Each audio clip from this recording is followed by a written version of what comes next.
Hey guys, first off, Happy New Year.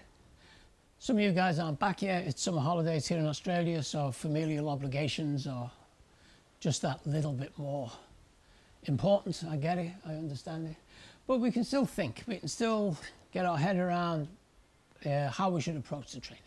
So what I want to talk about here may seem like it's not to do with Wing Chun, but this is, if anything, this is more important than any of the forms, any Chi Sao, any structure. It's more important than anything.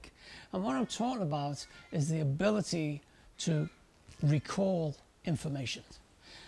Anything we do when we're training, for instance, it's just information. We're taking in information and then we store that information. We get in trouble, hey, I need that training, so we recall that information. How we structure that file, how we structure the tree of files is more important than what's inside them.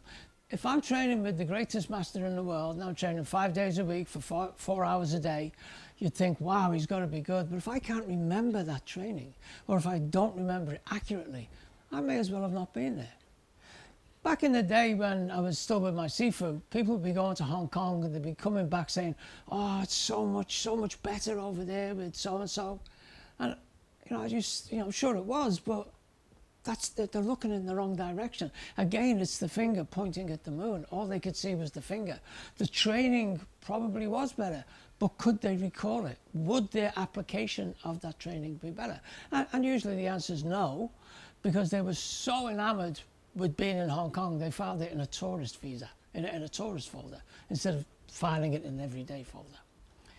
And we often talk about our brain in terms of the way we use a computer. And simply because the people who designed computers designed it the way our brain works so they could correlate and make sense of it.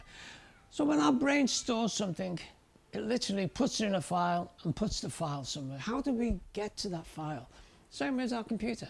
We'll highlight it, we'll make it blue, or we'll make another one green, another one yellow. So I open up my window and I've got 10, 12 files. Oh, there's the red one. I'll open that and there's the information.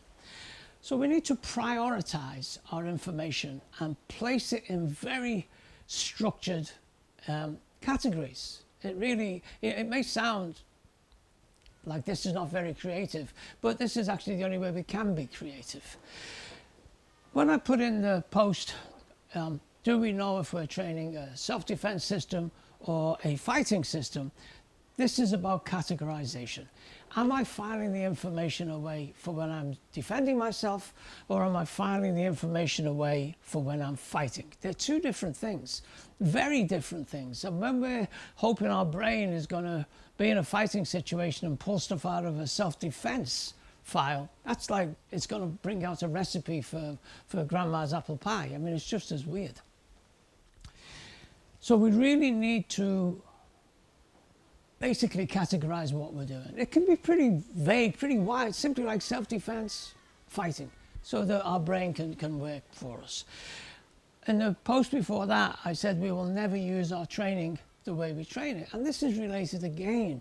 How are we remembering things in training? Where are we placing it? How are we finding it? We're not in danger. We're not in stress.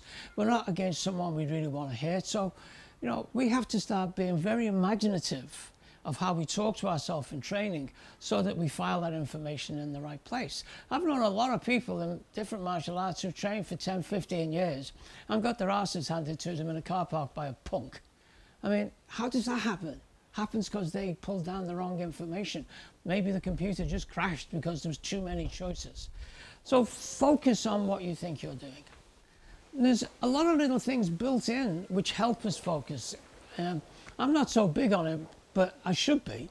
When you walk into the training hall, like at my seafood school, you walked into the training hall, you'd face the pictures of the past masters, you'd stand, you'd think for a minute, you'd bow, pay respect, and then enter the training hall. You didn't come into the training hall before you'd paid respects to all of the past masters. We were now saying, I'm going into an important place, I'm going to get important information, I really want to make sure I file this correctly. If you just march in, hey mate, yo, it could be a pub as far as your brain's concerned.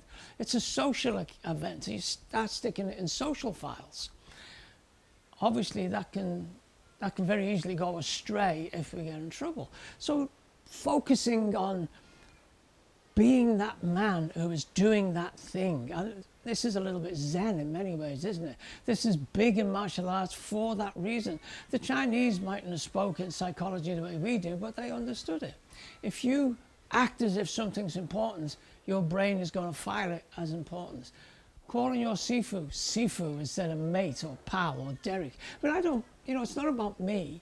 You call me Derek, I'm not gonna have a hissy fit and say, hey, I'm the boss here, call me the boss. It's about you. If you call me Derek, I'm just a bloke giving you advice. But anyway, enough about that. So when we're training, when we're actually doing the work, where everything is being put into our short-term memory, and we have almost instant access to short-term memory. I do it, boom, I learn it, I do it, stuff like that, fantastic. But our short-term memory has very, very limited capacity. So as soon as my short-term memory is full, something gets shoved into long-term memory so I can learn something else. If I need something, then I have to pull it out of long-term memory. The thing is, short-term memory, or working memory as it's sometimes called, some psychologists reckon it can only hold 4 items of information. Think about that, 4 items. I decide I'm going to study the form. 1 item is me just standing nice and still. Let everything settle. Open my stance, Chi Chi Kim Yung Ma, there's number 2. Head up, there's number 3. Body down, there's number 4. Suddenly my short-term memory is full. Anything from this point on, I'm either not going to register or I'm going to lose something before to bring this thing in. And this is everything and everyone. So there's no way we can play with this. There's no hack, unfortunately. What we can do, though, is we can create compound ideas. So instead of me doing these as separate ideas, this becomes one idea. And as you all know, this is what I call Crazy Horse. Crazy Horse has got about 8 or 9 components. So we just do Crazy Horse, and I've only used up 1 item of short-term memory. I've got 3 items left that I can access and use. So I can still pull things from long-term, obviously. So simplifying things down, putting them into groups, is a really good way for us to accelerate our ability to use the information. I'm sure you can get it. So when I'm doing Chum Q, it's really important that I accept the Silam Tao aspect of Chum Q. That becomes one thing, and then I'm just doing the new bits. So any arm movements is Silam Tao. I don't have to think about that if I'm doing Chum Q. Do you get it? Because really, Bong Sao, Tan Sao, it's all there in Silam Tao. So I just think, yeah, I mean, Silam Tao also brings up Crazy Horse. So this one idea now, all I'm learning is to shift, to pivot, to shift. This really is the bulk of Chum Q. Then when we start doing it with a partner, the aspects of Chum Q where I use my body to support my arm, this is only the 3rd piece of information. Think about that. It really is the only way forward and the way for us to accelerate our learning. As you all know, I started off in my martial arts journey boxing, then went to judo. Both of them had competitive elements, so I did fighting competitions. I also grew up through a pretty hectic time in Britain, football violence and what have you, so I've been involved in a lot of street violence. And one thing I can tell you from personal experience is that there's no thinking involved when you're in the middle of that shitstorm. No thinking as in, what am I going to do? What's he doing? All this talk about people telegraphing and watch for this, watch for that. It's madness. You're just there. If you are thinking when you're in a shitstorm, it's one of 2 things. 1, how do I get out of this shitstorm? Or 2, how do I break this shitstorm? There's no, what technique, what stance, how do I move, where's this, where's that? That takes insane self-control. And if you think about it, that's what we're really trying to do.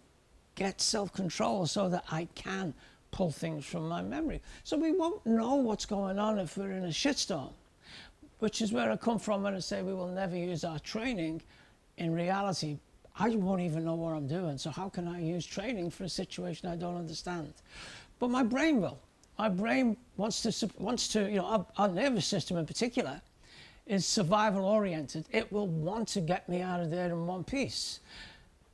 Again, back to self-defense or fighting. If I've taught my inner man that I am learning how to fight, I will step into the fray. I will go forwards and try and end this thing. If I've told my inner man, and there's nothing wrong with that, and if I've told my inner man I'm doing self-defense, first chance I'm out of there. It's about survival. Neither of them are right or wrong. They're both just good ways to survive. But if I haven't told myself I'm doing self-defense or I'm doing attack, what's my brain going to use? It may hesitate, may pick the wrong thing. That's disaster. Now, I know I've told you guys these things time after time, but do you remember? And this isn't me taking the piss here. This is frequently we will think we remember stuff, but we actually don't. You know, think about when you were back at school and you do all that cramming, and then the question comes up and bang, you don't know it. And on a personal level, many's the time I would be training with my Sifu, and he'd tell me something, and I'd say, hey, well, why didn't you tell me that years ago? And he'd say, I did, Derek. Like, in particular, we'd be working on Bill G, and he'd tell me something from Chum Q. I'd say, you know, surely you should have told me that. Told you many times, he said. So how our brain works is a mystery to us, because we can only explore it with our own brain, and a brain can't check out a brain. But there are, you know, like I said before, there are things we can do about it, but it all starts with becoming aware of how our brain actually works, of how our memory works, of are there any tricks. Now, most of the information I get online, and usually from Stanford University psychology department. They've got a lot of stuff that's readily available, but you can just type in short-term memory, long-term memory, working memory, blah, blah, blah, and you can get your own information. I'm no psychologist. I could have read that stuff wrong. And so I really do recommend that you double check anything I say and get your own idea for it. If you can't remember it, you may as well not have it. What kind of day is it for you, brothers?